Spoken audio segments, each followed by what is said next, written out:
사랑하는 성도 여러분, 성경 묵상 시간입니다.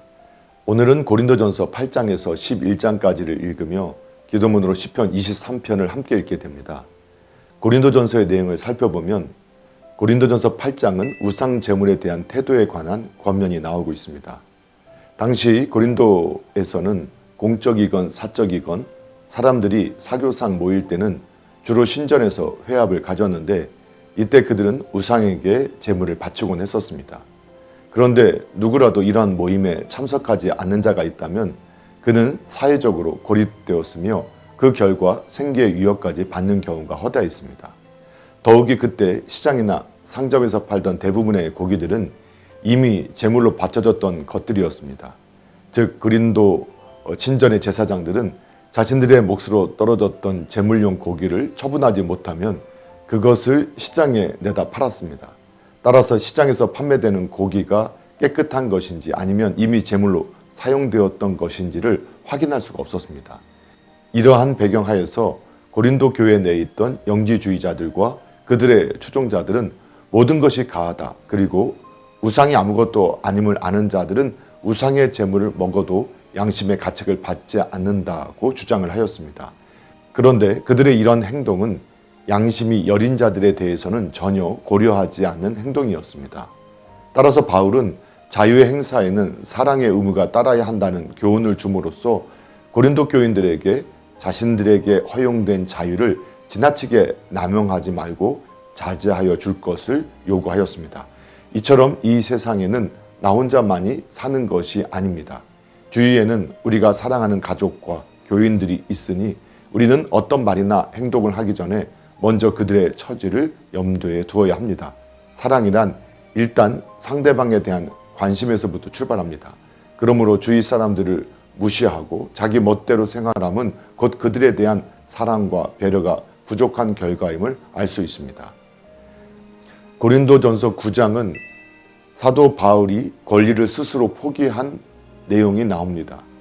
고린도전서 8장에서 고린도 교인들 중 자칭 지식이 있다고 하는 자들은 자신들이 특별한 지위에 있으므로 우상의 제물까지도 먹을 자유가 있다고 주장하였습니다.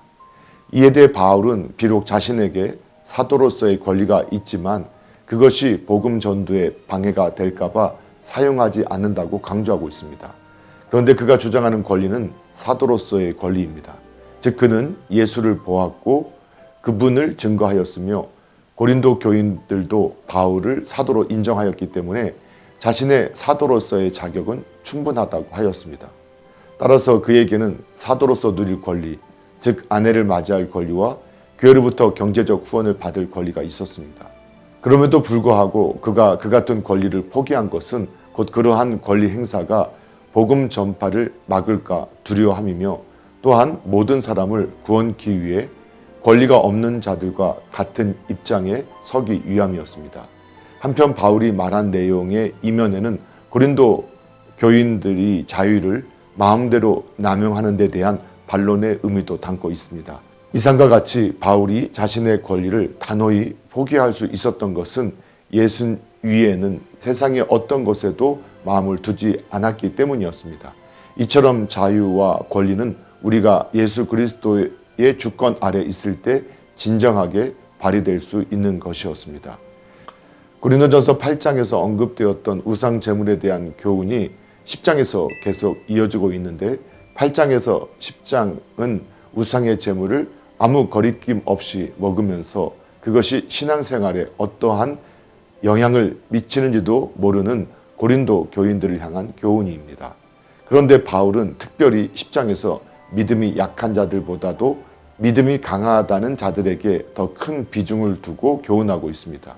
이는 믿음이 강하다는 자들이 믿음이 약한 자들보다 시험에 빠질 가능성이 더 크다고 보았기 때문입니다.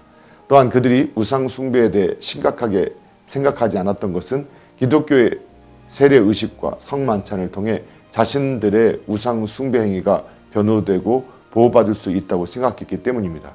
그러므로 바울은 자기 만족에 빠져있던 고린도 교인들을 꾸짖으면서 자신들에게 주어진 자유를 남용하지 말고 타인을 위해 자신의 권리도 희생할 줄 아는 성도가 되라고 권면하고 있습니다.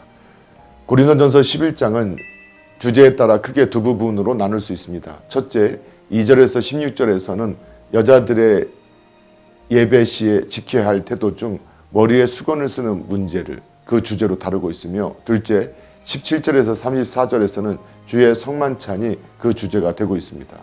첫 번째 주제 하에서 바울은 고린도 교회 내 어떤 여자들이 예배 시에 수건을 쓰지 않는다는 소식을 듣고서 여자들은 수건을 써야 한다고 주장하였습니다. 당시 헬라와 근동 지방의 여인들은 공적인 모임에서뿐 아니라 평상시에도 소위 야시막이라 하는 수건을 썼는데, 이는 남자에 대한 복종을 나타내며 자신은 남자의 권위와 보호 아래 놓인 존재라는 의미를 갖고 있었습니다.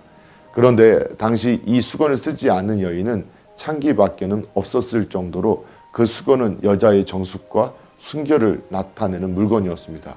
즉, 여인이 수건을 쓰지 않는 것은 자기의 남편을 업신여기거나 다른 남자의 시선을 끌기 위해서라고 밖에 볼 수 없었습니다.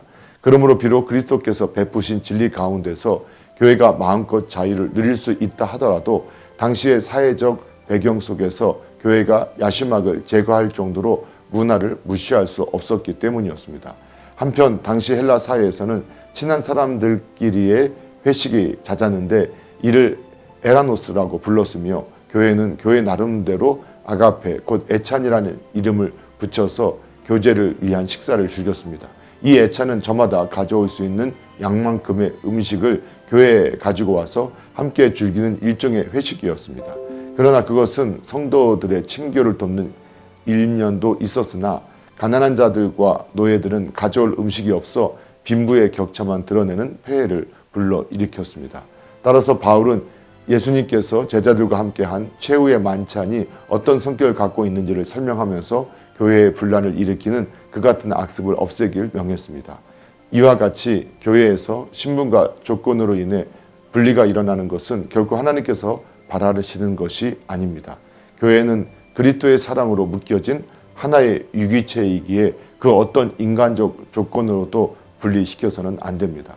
하나님을 사랑하고 또한 이웃을 사랑하는 것이야말로 온 율법의 성취라 할 수 있습니다.